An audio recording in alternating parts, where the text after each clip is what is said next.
T-minus 60 seconds and counting. We passed T-minus 60. 55 seconds and counting. Neil Armstrong just reported back it's been a real smooth countdown. We passed the 50-second mark. Power transfer is complete. We're on internal power with the launch vehicle at this time. 40 seconds away from the Apollo 11 liftoff. All the second stage tanks now pressurized. 35 seconds and counting. We are still go with Apollo 11. 30 seconds and counting. Astronauts report it feels good. T-minus 25 seconds. 20 seconds and counting. T-minus 15 seconds. Guidance is internal.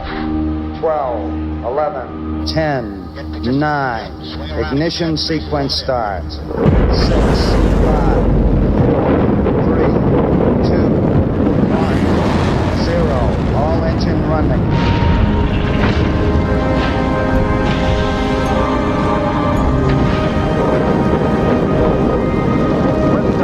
We have a liftoff, 32 minutes past the hour. Liftoff on Apollo 11. Power clear. Well, hello and welcome to this edition of the Bullpen. As always, I'm James Roy, and with me is Tom Chavria. Tom, how are we feeling tonight? So I started this tradition 3 games ago because there was a drink in my hand when it wasn't pretty. There was a drink in my hand when it looked like it wasn't going to happen. And there's a drink in my hand tonight because flat out the Texans make me drink. And, it's been up, it's been down, it's been left, it's been right. But here we are 3 games later. The legend that is Davis Mills has found a way to lead this team to 3 consecutive wins. Well, I'm looking at the Instagram comments already flowing in. Glad that the Instagram chat is active. It says, Houston, we are a problem. Mills Mafia, let's go Texans, baby. All of it is pretty accurate to how it feels right now to be a Texans fan after beating the Bills, which honestly, to be fair, I've been pretty upfront about it. I felt like this was a game that was very much the Texans to lose. I didn't think that the Vegas line on this one was very accurate. I think that Vegas had to take Buffalo by that much, but historically, like even looking at last year, like this is a very similar Texans team.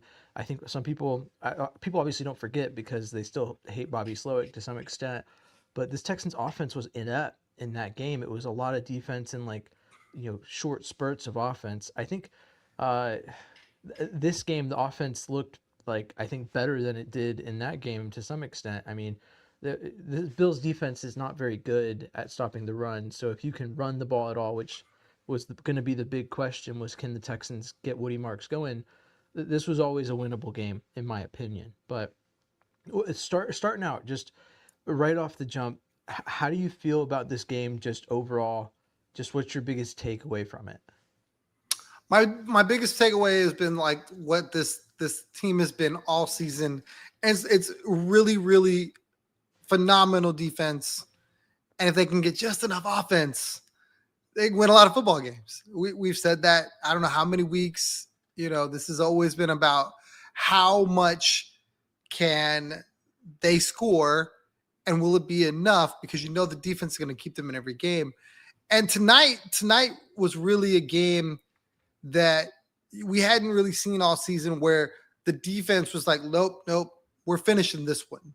They've had other games. I mean, they were 0-5 in one-score games, up until, the last couple of weeks.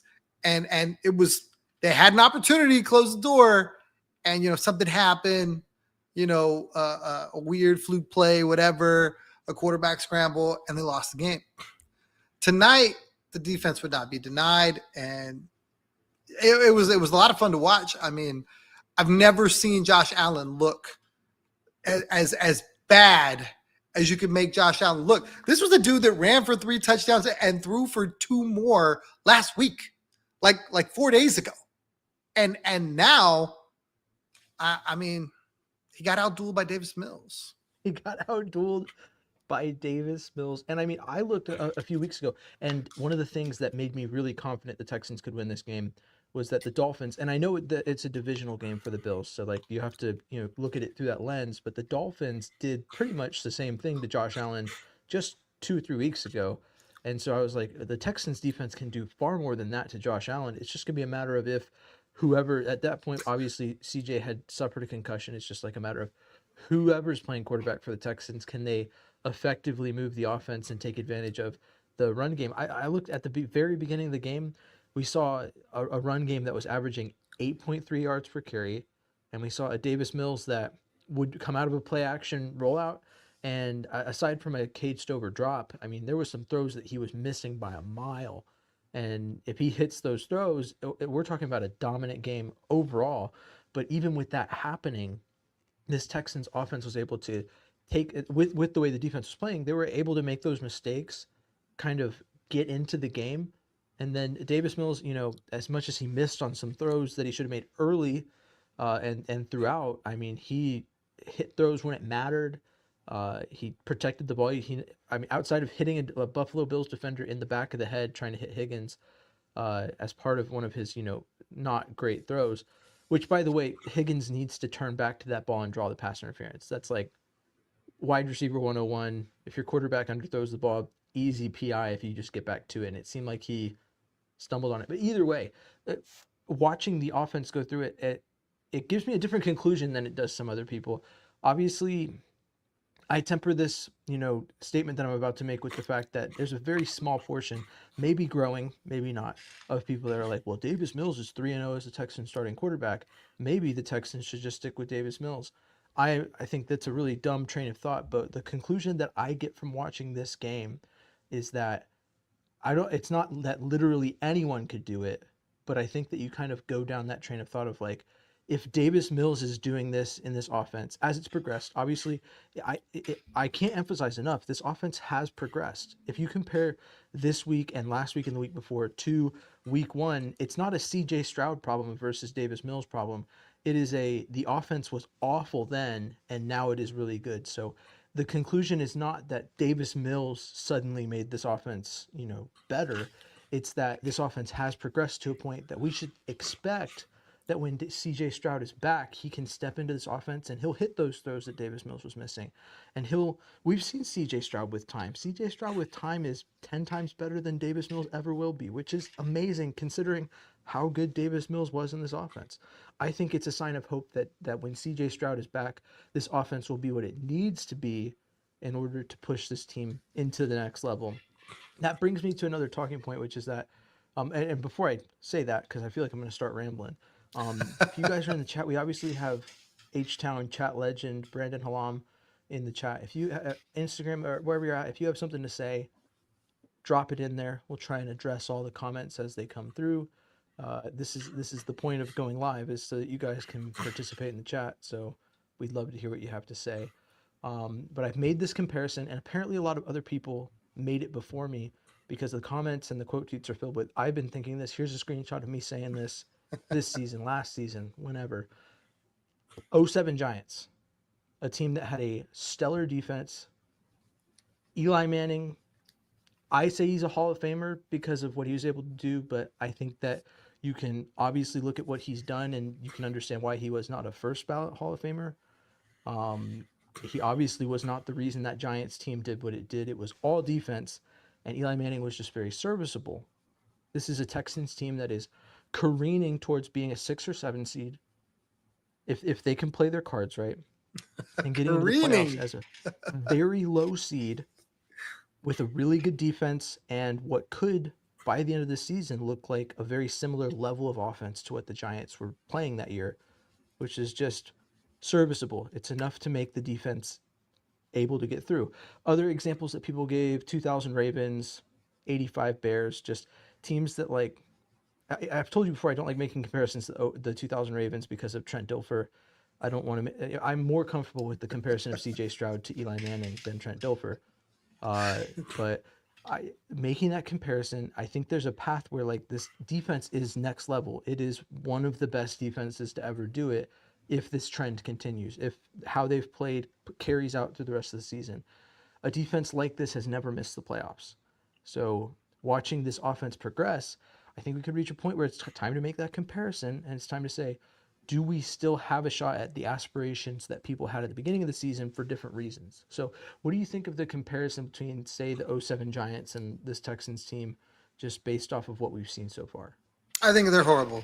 I really think they're horrible. And I'm gonna say it like this: if you feel that the Texans offense is going to be that bad, provided that they're able to keep CJ clean, I think that's a huge disservice to CJ Stroud. I know what we haven't seen, right? We haven't seen a dominant offense. We just haven't. But I think one thing that has to be said in these 3 games, the O-line has been revamped. I mean, tonight we saw something we've never seen.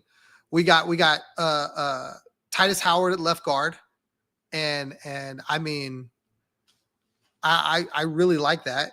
You know, Ursary got nicked up, but I think Ursary is going to be fine. You know, Trent Brown at right tackle looks really good. I mean, if the offensive line can give him time, if the offensive line gave Davis Mill time, he had wide open guys everywhere that he just was not hitting. And that's crazy to me, because you talked to it. You said, hey, CJ's in this game. This is a different animal. CJ finishes the Denver game. That's another win. I think this team is better than the teams that you compared them to.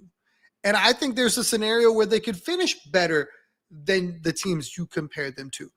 I don't necessarily think, and people are going to look at me and go, Tom, you're crazy, but the division is still there to be had. Indy has to play the Texans twice. Indy has to go play a desperate Chiefs team. And I think there's enough games left to go walk them down. Nobody believes in the Colts. If you ask them, no Texan fan, who they played. They ain't played nobody. And you start looking at this Texan team, and you start looking at the teams that they have in front of them. If the Colts are a fraud, the rest of this season looks totally different, because you could go get a win in Indy and then not see them again till the last game of the season. And who besides Kansas City do you fear? It's really just the Colts. I mean, that's really the only other team. And then you look at the rest of their schedule. They still have some tough games they got to play. What do they finish at? Yeah, they started off hot, but I mean, if this offense gets going, if CJ comes back off of, I know concussions are not good. I've never had one. I know it's very difficult, but I mean, physically, I think he'll be fresh. You know, not taking punishment for a couple weeks, and they're able to protect him and give him time. Brandon, now, the Chargers got smoked by the Jaguars. I disagree with Brandon here too, as well. I think saw that. I've counted the Chargers, Cardinals, and Raiders in the same category as, and I'd say the Chargers should be an easy win for the same reason that I thought the Texans legitimately were being underestimated against the Bills, which is that, as we saw in the wild card last year, I mean, Justin Herbert, if you pressure him, is an awful quarterback, which is the case with most, but like to another level, he is just not good at the game of football when you apply pressure. And the Texans defense is really good at applying a pressure that makes the Chargers offense inept. Whether or not their defense has improved between then and now is one thing or another. I mean, the Texans offense needs to take a few steps, but that game is to me a game the Texans should win. 100%. I just look at the rest of their schedule and I go, look, as bad as it's been, and it's been bad, and the offense has been bad, you know, the pieces are there for it to be good. I look at the Texans offense and you compare them to, say, that Giants team, right? I feel like CJ Stroud can do more things for a team than Eli Manning can. Eli Manning was a statue. I don't necessarily have the greatest opinion. I think he got far on his last name. I really do. I mean, to be fair, I think Eli Manning, and obviously we've seen a whole career from him, as far as we can tell, at every level has been better than Arch Manning. Arch Manning obviously hasn't played at the pro level, but like if we're talking about getting by on a last name, I think to say that is to say what we're seeing from Arch Manning right now, as opposed to like I think Eli. it's a I little think too early for that. Year one. Eli, to his own credit, led the league in fourth quarter comeback. Eli's a similar conversation to Tony Romo, I think, where a lot of people talk down on Tony Romo because he couldn't get it done in the postseason, or that they don't like him, or they think he's just average. But Tony Romo was one of the highest rated regular season passers and was excellent in the crunch time, like in clutch when it mattered in the regular season. At least he led the league in fourth quarter comebacks, or was up there with Eli Manning at points. So it's tough for me to say that that guy's just getting by on his name, you know. I just feel like when you compare the two, like I think when CJ's done, his numbers are going to look better than Eli. I don't know that he'll win as many titles. God, I hope so, because that means he, parades in Houston, right? That'd be awesome. There was just a next level of defense and an all-time Hall of Famer, edge rusher sacking Michael everyone. Strahan. Big old Michael Strahan. Yeah. So, and then for me, I feel like Nico Collins is going to be a better wide receiver than anyone they had. I'll give you the running back, but I just feel like their offense is going to be able to do more when it's right. I think this offensive line, I can't stress this enough. If Trent Brown is going to be the right tackle to solidify this thing, if Ed Ingram is going to be the jewel that Nick Caserio went and got, who's only 26, who I think you could build around, and then you can put have the left side good with Ursary and Titus. Maybe you flip-flop Patterson. Jason Braddock on another show was talking about, Patterson versus Andrews. He thinks Patterson is the way to go. But I mean, even if you leave it alone, if you can give CJ Stroud the time that Davis Mills got, I think he scores you probably at least 7 more points tonight. It's a 30-point team. And then what defense? I mean, what defense is going to be able to measure, like, I guess I'm saying that wrong. Who's going to stop this team when their defense is going to be as good as they are? Right. Yeah. And to me, like, I like that you brought up the O-line conversation. Nico here, I have his comment up here. He was actually on Instagram and dropped this comment. I've been meaning to get back to it, but he had time to get all the way over to YouTube and put it up there, which is perfect. I could put it on the screen. Thank you, Nico. Trent Brown's emergence unlocks a lot of versatility. And if there's one thing, I've been very critical of the way that Nick Caserio has built this O-line, but if there's one thing that he's given us, it is plenty of versatility if certain players play the way that they need to. So we talked about it this past week on our preview show, or on our recap show, about how the emergence of Trent Brown and Jarrett Patterson creates a lot of ripple effects and what the best configuration for this O-line is. But what I like about this particularly is that it feels like anytime the Texans O-line plays really well, you go, okay, well, this configuration has to be on the field, otherwise the team is going to blow it. And I don't feel that way right now, because I'll tell you why. The Texans started the game with Ursary, Howard, Andrews, and then Ingram and Brown. If Brown goes out injured, okay, cool. Shift Titus back to right tackle, bring in Jarrett Patterson at left guard. I don't think much is lost there. So, like, there's levels to it. And then you can also put Patterson in for Jake Andrews if you want, if you feel like that's a better configuration. But there's layers now. There's actual depth along the O-line that gives me reason to believe that certain positions could suffer and the Texans would still be able to field a serviceable level of O-line play, which I think is going to be a big part of moving forward, looking at what you're saying and what I'm saying about how the offense is progressing and they could play at that level. It's going to be on the O-line to continue to do what they've been able to do over the past few weeks. So are you saying this has been a Cole Popovich issue and not a Nick Caserio issue, because he's had these guys on the roster the entire time, it just was using them incorrectly? I would say that could potentially be it. I think that because you've been saying he needs to be out because he couldn't build an offensive line, and we're seeing the guys that have been in a Texan uniform the entire season look like a serviceable offensive line. We just had to. Fair, Trent Brown has been injured, and so it wasn't until recently that he was available. But you said you didn't need him if he got hurt, that you could put Titus over there. Trent Brown was also considered your backup right tackle but because Fair. they obviously don't trust Blake Fisher to do that, which, by the way, shout out to Blake Fisher. His one left tackle rep in the game was actually really good.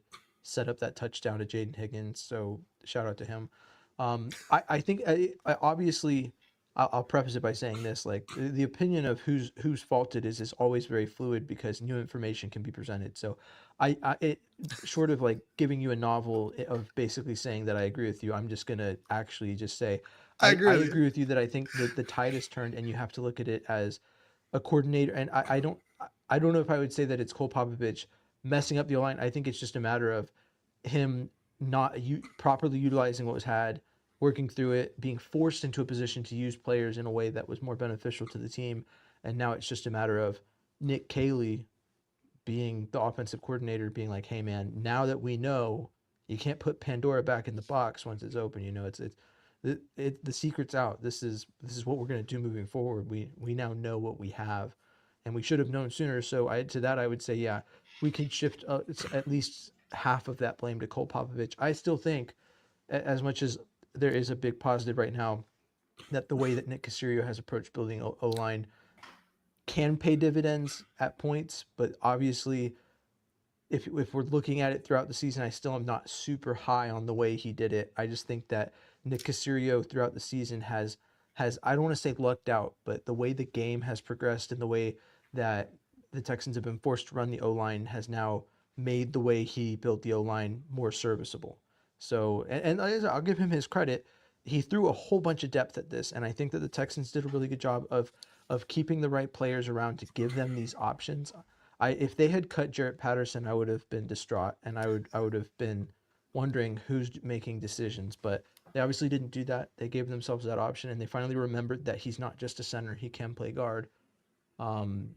But on top of that, Jake Andrews was brought in by Nick Caserio. You could call it a Cole Popovich acquisition because of their connections, but Nick Caserio had to have brought him in knowing that Cole Popovich was going to want to use him.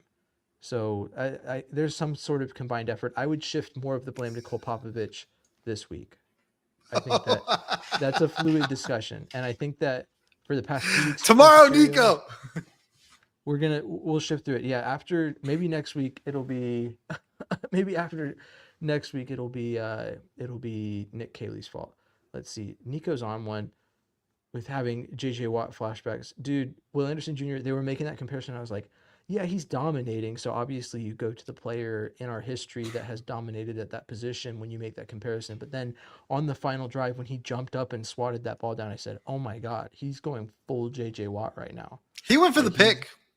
He went for legit. the if he two pulled hands. that down and if he pulled that down and called game, man, dude, an already excellent game from him could have been even better.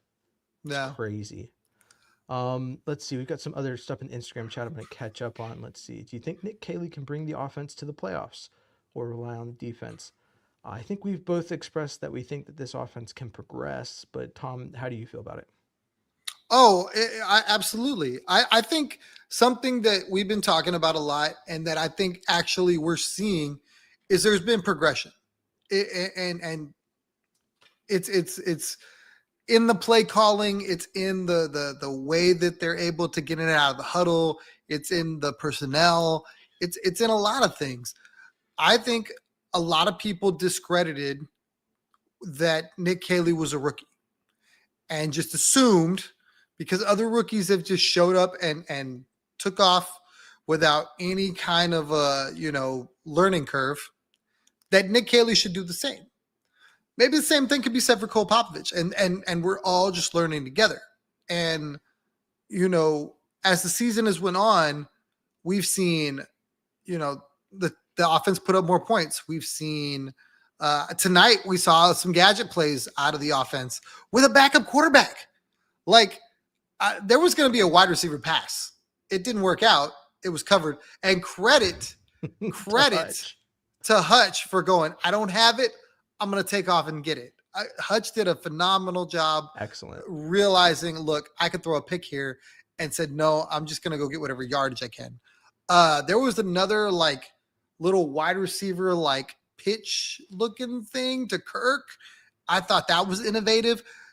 Nick Caley's slowly getting into his bag.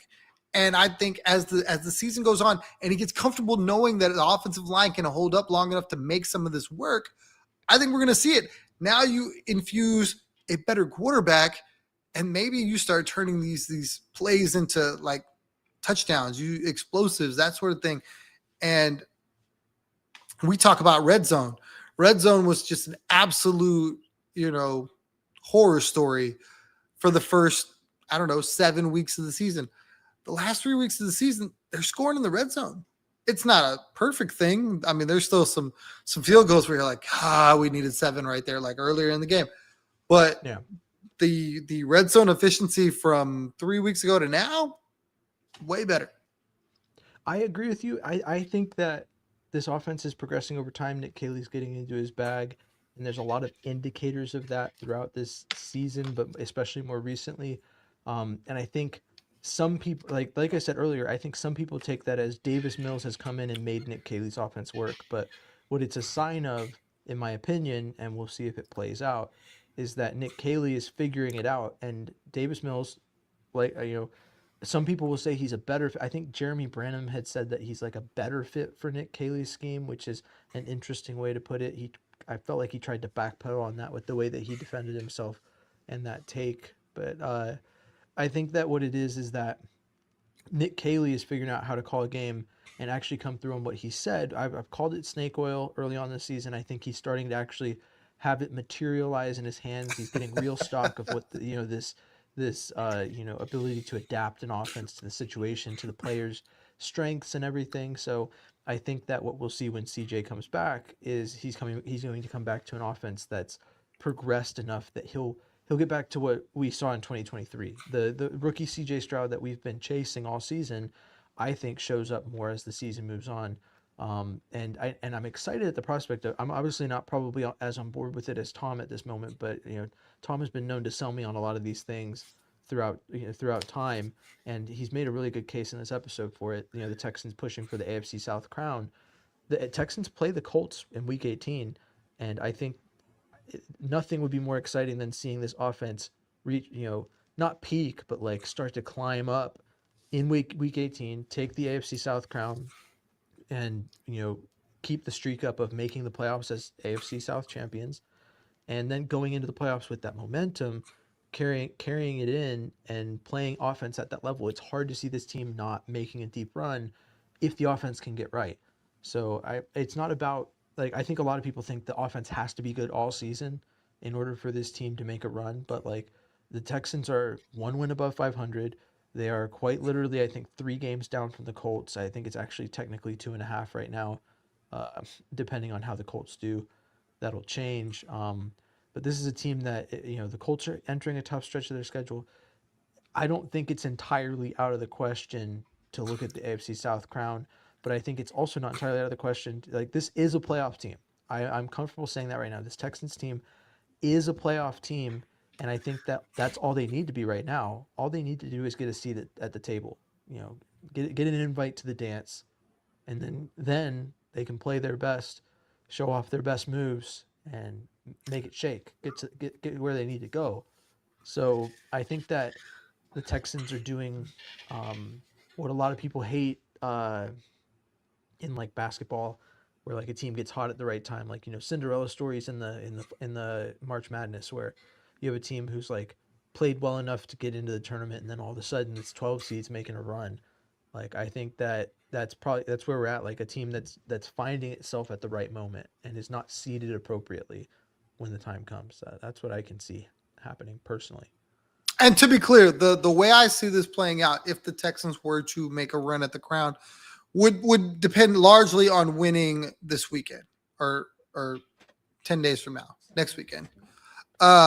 If they're able to beat the Colts in Indy, then that last game of the season would potentially be like a tiebreaker scenario where if they finish with the same record, they'd beat them twice and they would have the tiebreaker and they would win the AFC South that way.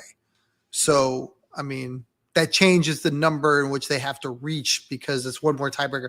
One thing to note, too, when we talk about the Texans being a playoff team, they now have potential tiebreakers over the Ravens and the Bills who a lot of people feel like are going to be in the mix. And they're only a game now behind the Bills. So, I mean, it's not a foregone conclusion that doesn't come into play. A date with Kansas City, maybe you know, that's another opportunity to earn another tiebreaker.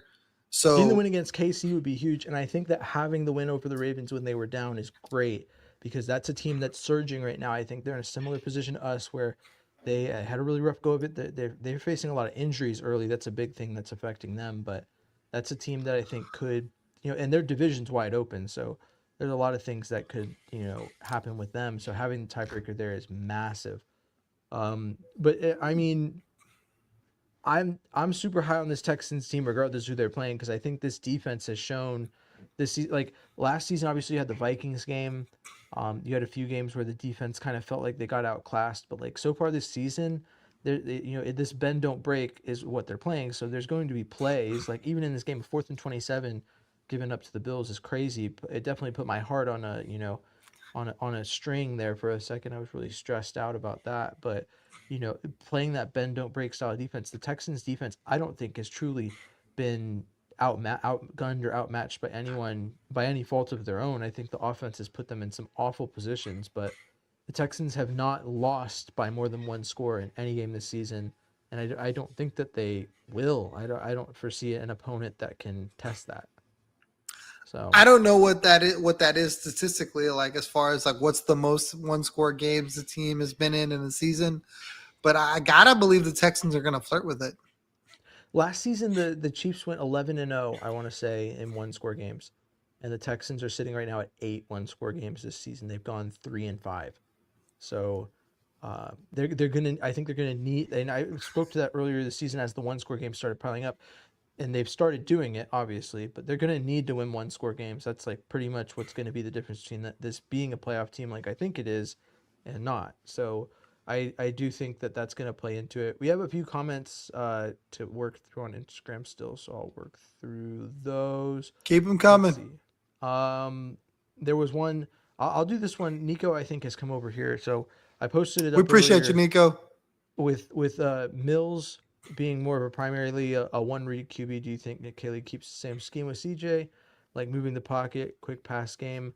I think those are all things that we've been begging him to do with CJ. I think that the source of it really was poor offensive line play, and they spoke to it in this game today. I mean, Davis Mills at times was getting the ball out in like 2 seconds, and CJ Stroud, whether you blame the tendency of him to hang on to the ball, on needing to play hero ball because the offensive line's so bad or whatever you do, his time to throw, especially early in the season, was just not great. So you want to give him opportunities to get going by putting him in a position to get the ball out really quickly. And those are some of the ways that you do it. So I think, I mean, I said it earlier, I think a lot of the ways that this offense has progressed, we'll see CJ step into an offense that maybe makes a couple of adjustments based off of like his strengths and weaknesses, but for the most part, I think he steps into a ready-made offense that has progressed to a point where we can expect to see him do better on based on the way that the offensive line configuration has changed alone. So I feel really good about that. But Tom, how do you feel about it? Well, I think this is something that they were starting to incorporate with CJ before he got hurt. I don't know if how much y'all remember, but CJ was able to move around a little bit and was cooking a little bit in that Denver game before he got injured. That's kind of how they got on top. I really feel like he had a front row seat to it tonight. So he had the earbud in. I gotta believe some of that's actually really good for a quarterback to sit back and see it, and he'll probably speak to it next week. If he balls out, he'll be like, "Look, I got a chance to sit back and watch the game and watch what we were doing and watch this play kind of unfold from the other side to have a better understanding of what's going on from the outside." Obviously, you've got the tunnel vision in the helmet, staring down, the barrel of the gun, as they say, where, he got to see it, kind of from the sideline and kind of take it in that way. I really think like we're going to see a better version of this offense going forward week in and week out.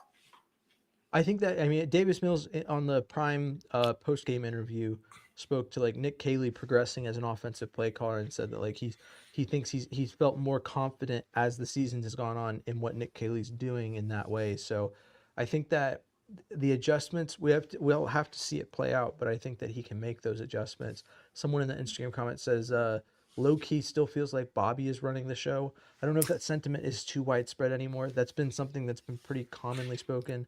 There's some people who said they wish Bobby was back early in the season, but those are gross overreactions, I feel like. And I think that while I was patient, I think Tom had the appropriate level of patience and understanding on this, because I was like, I'll give it till the bye week, and Tom is like, well, I think it's going to need a little more time than that. And so far, Tom has kind of held true to that, and we've seen Nick Caley develop as a play caller. So I think there will be mistakes. He's a rookie play caller. There's going to be things that go wrong, but uh, so far, the past 2 or 3 weeks, I think he's shown the flashes, or he's actually outright shown his progression as a play caller. And the missing piece right now, in my opinion, is CJ Stroud. I think that they've ironed out the offensive line. I feel a lot better about that going into the next few weeks. Davis Mills, I don't feel bad about him. I just think that what takes this offense to the next level is seeing a CJ Stroud that had shown signs of development, has had time away from it, has had time to recover from his shell shock of not having an offensive line, and can now come in fresh and ready to play in what I feel like we were promised at the beginning of the season um, from Nick Caley, but it obviously took a few weeks to build. So I mean, I feel a lot better about it. There's another comment here. It says, best defense in the league made Josh Allen look like a scrub. We hadn't talked about it a whole lot. We have talked about it some. This defense notched 8 sacks, 3 takeaways, uh, just an insane game. Which performance stood out to you the most? Because obviously, I think I'll say aside from Will Anderson Jr., because I feel like everyone's answer is going to be Will Anderson Jr. But which defensive performance stood out to you the most? I don't know that everyone would say Will Anderson Jr. Danielle Hunter had just equally as impressive a game from the other side. I think he's just a little bit more quiet about it. The guy that I think gets lost, but shouldn't get lost, is Kalen Bullock. Like, this is a dude it's quietly just racking up takeaways, and I think he tied Dante Robinson for the most takeaways for a guy in his first 2 seasons. So like, that's crazy. I mean, we talk all day about Kamar Lassiter and Derek Sling Jr. and Kalen Bullock is just quietly going about his business, just, racking up takeaways and playing good defense. So for me, it's probably Kalen Bullock. I think that the whole front four did really well. If we're speaking to guys who like maybe their performance didn't stand out in the same way on paper, but like it stood out to me, I look at Aziz Al Shair. Um, People have been pretty up and down with him. I think he's been pretty one of the more steady parts of that linebacker room, but the way he showed up, I think, really helped out today. He obviously tipped the ball that Kalen Bullock picked off the first time. It felt like he was everywhere on the field throughout the game. Once any play that did break past the first level, he was there in the vicinity at least to make it stop. So I felt really good about him. I agree with you, Daniil Hunter. My initial thought when I asked the question was Kalen Bullock. It's a guy who, I spoke to it this offseason and going into this season. This is his breakout season. Like you have to prove that you can do it more than once. That's when you break out. And I think a lot of people didn't agree with my definition of that, but it is true. And there was a lot of points early this season where I was like, maybe Kalen Bullock is just really young and inexperienced. Maybe he needs more time to get there. And now we're finally starting to see him get there and be the level of safety that we all kind of decided he was after his rookie season. But and not by being able to develop into that over time by having the help that he needs. I mean, he's been playing alongside MJ Stewart for most of the season. Stewart's out. I think Jalen Mills was starting next to him. Jalen Jalen Reed. Smith or Jalen Reed was out there. He started next to him, and Jalen Mills got some reps. That safety room is a huge concern, but on a defense like this, it's something you can kind of get away with, just having one really good safety and some other guy who can stand in there.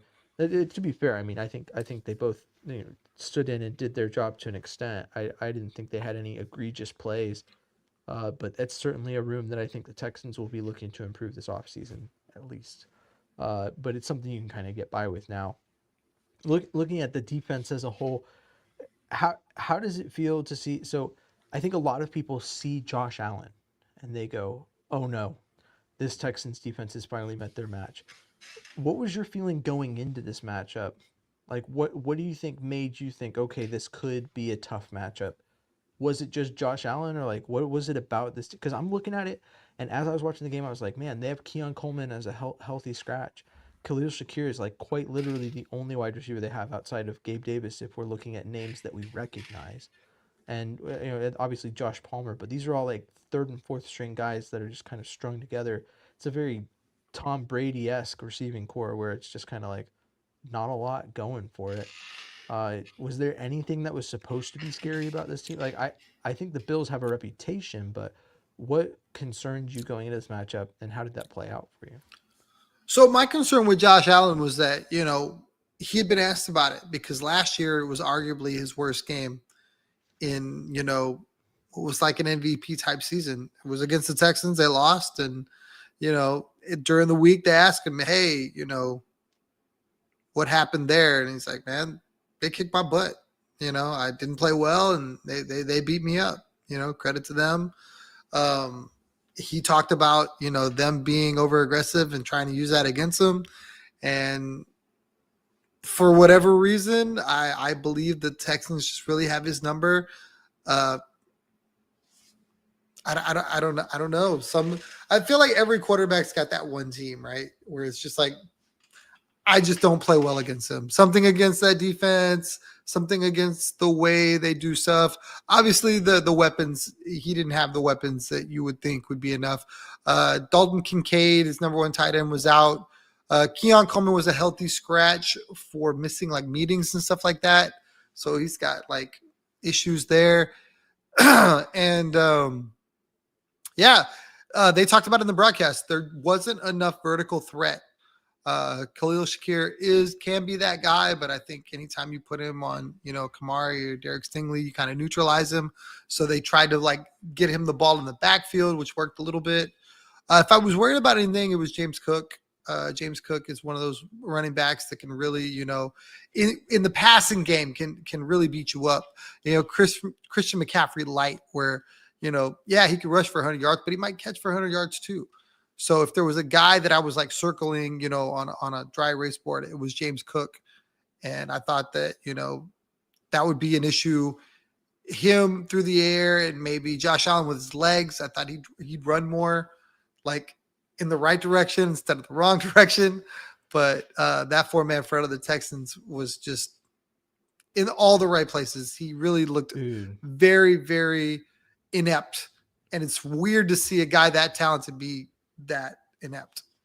Yeah, and like that was one of the reasons why at the beginning of the episode I said I kind of felt the way I did about the matchup, was that like Josh Allen wasn't the concern to me based off of how they've managed him before. And like that, one of the reasons I mentioned Aziz Al-Shaair is like who stood out to me. He was consistently the spy, and he consistently kept Josh Allen in front of him. So Josh, I think, had one or two scrambles, but outside of that, didn't really have a lot of opportunities to move. So when you disable, or when you mitigate Josh Allen, what are you left with? Obviously, James Cook stepped up and had that touchdown, but the Texans' run defense is stout. Like there wasn't a whole lot of opportunities.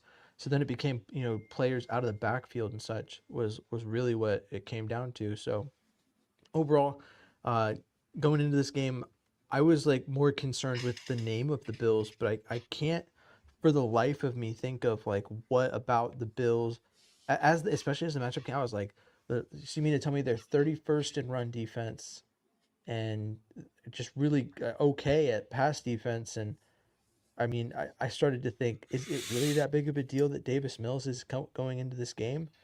I think it's one of those games that I think a lot of people maybe overestimated because of their name and who they are. I mean, the Bills are a good team, so I don't think it's hard to believe that you could overestimate them. So I don't know if that's the right word, but oh well. To be fair, Let's they see. just came off a game where they beat a Tampa team that, the Texans, fought tooth and nail down to the wire. Yeah, exactly. Yeah. So I guess I see it, but I was like, as the game was going on, I was like, what was there to be worried about? Because I couldn't see it. I didn't really know. But what I want to look ahead to is next week. So as you guys know, I'm gonna put it out right now. If you don't know, we're kind of in like this. We're trying to move away from the preview recap format. So a lot of it will be more live, and we're gonna get people. If you're interested, we're looking for contributors to kind of work with us to put out short form videos to cover the topics each week. And I'll be putting out videos that are a little shorter too. But Tom and I want to try and like go through both matchups and just talk Texans. It's kind of the goal of the podcast, and having y'all involved as we have these talks is really great because you guys spark conversation and make us feel really good to know that there's other people that like Texans that are up at the hour of the night to talk about it. But just really quickly, the Texans have the Colts next week, and I want to say that it's in Indianapolis, but I'm not sure. It is. It is. 100%. It is in Indianapolis. So how do you feel going in that matchup with what we know now? I mean, it's going to be a great game. Like, look, I want so bad for Indy to be exposed. But it's hard to deny what Jonathan Taylor's doing. He's on one of my fantasy teams, my dynasty team. He's carrying me to a chip, so I have to appreciate what he's doing. I hope that the Texans are able to look good on offense because I feel like what's not talked about the Colts a lot is their defense. Their defense has been really good. They've shut down some pretty good offenses so far, and that's kind of how they beat you, right? They wear you down with the run game and they keep you off the board. Then they make you chase, make you one-dimensional. And now, you're throwing interceptions. They take the ball away and they're running up the score. So I still feel really confident in this Texans team coming off of those wins, coming off of that high. And then they get their captain back, their QB back. And I could see the last time CJ went into Indy, he got a really big dub. So I could see him doing it again. Yeah, and that's what I'm kind of wanting to see. I mean, to me personally, I think the key is what I've learned from this Bills matchup is they want to neutralize Danny Dimes. He's the kind of guy, Indiana Jones wants to.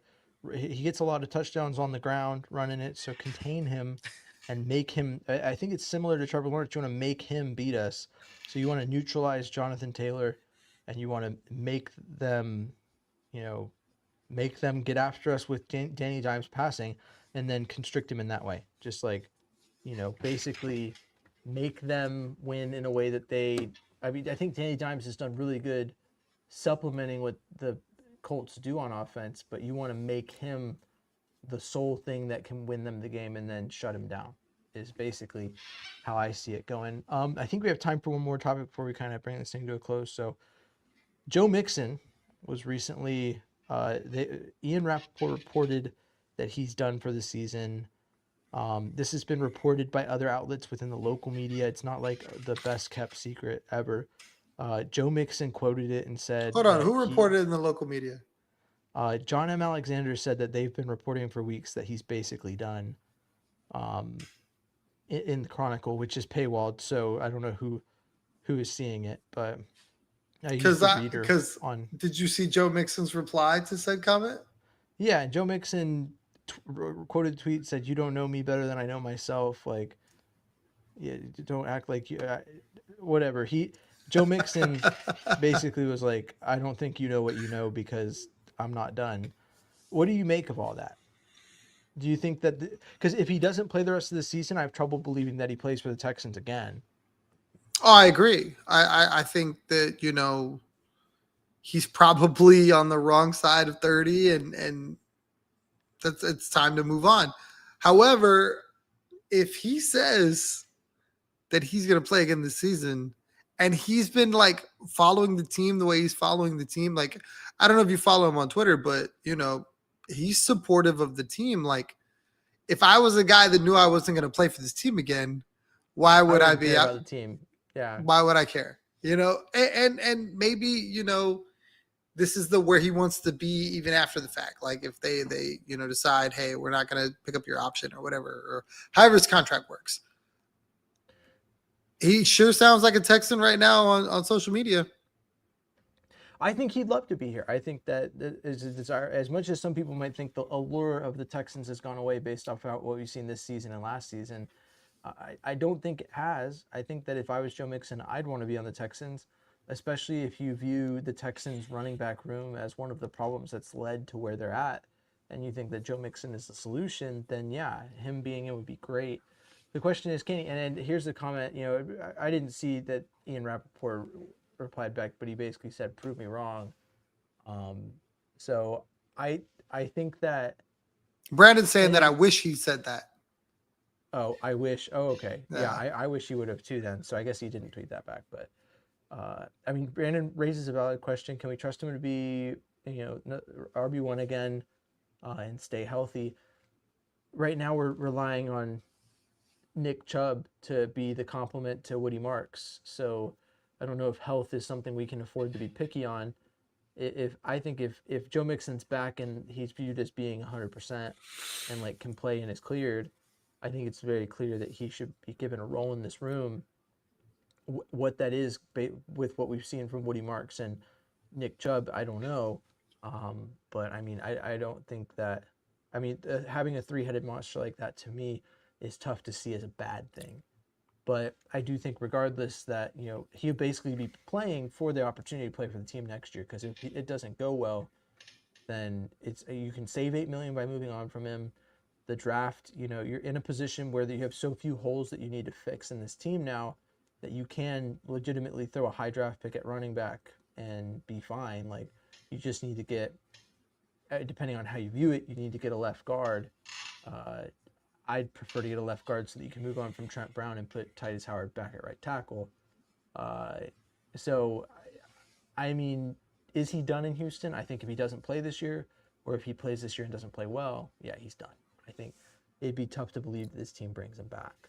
So I would rather have him over Dario Bungawale. I'll tell you that. oh yeah, but at that point you're like, the Texans are not the kind of team to hold someone in a position when they could do better elsewhere. That's Well, one he's of still the getting most reps, surprising is my things about. point.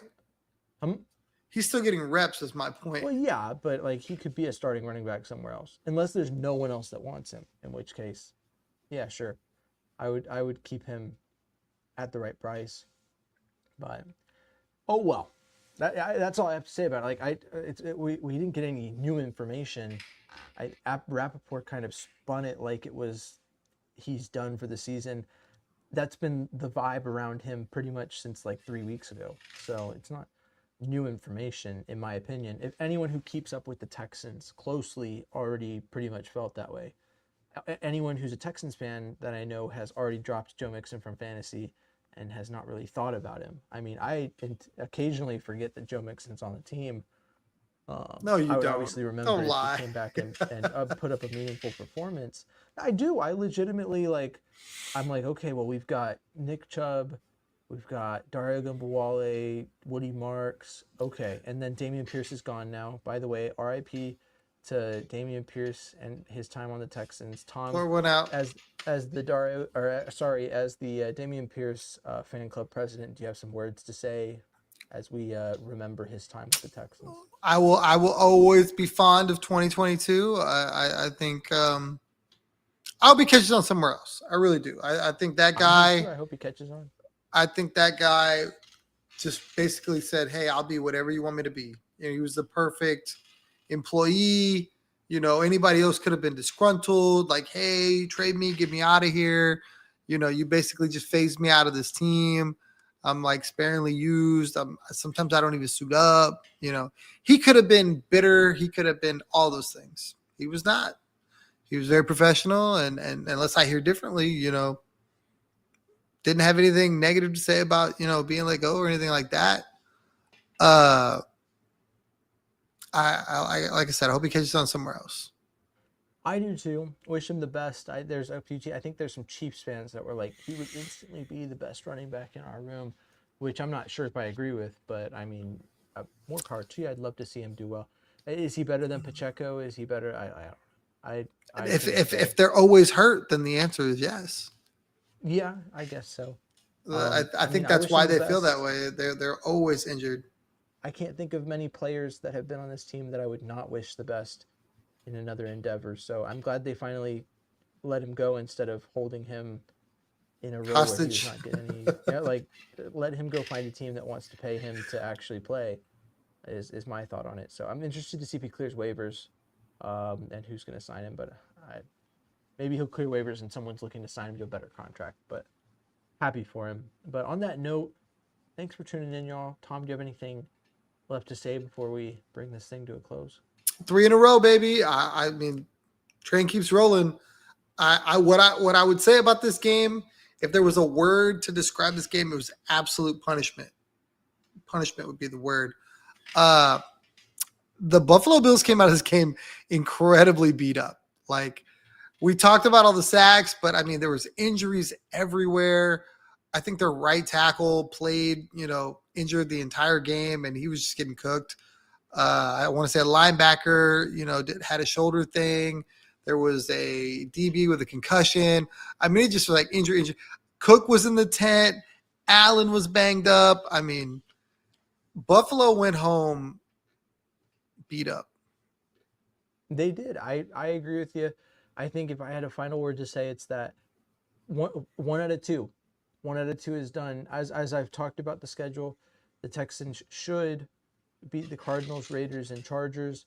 They really just need to split the 4 games between the Colts, Chiefs, and Bills. They've beaten the Bills, which I thought was the easiest of those matchups. So now they just need to win either against the Chiefs or against the Colts. And then they're in a prime position to, in my opinion, finish with at least 10 wins and finish strong. I would hope they could pull a couple more wins and maybe get a little higher. I've said that they're an 11-win team this season, in my opinion, and that's still very feasible, surprisingly enough, as we stand. So I'm excited to see what they can do, and I'm excited for some divisional football. I'd love to see them win this one, because then we can say that for the 3rd year in a row, D'Amico Ryans has never been swept by a divisional opponent. So he's done quite a bit of sweeping himself, but never been swept.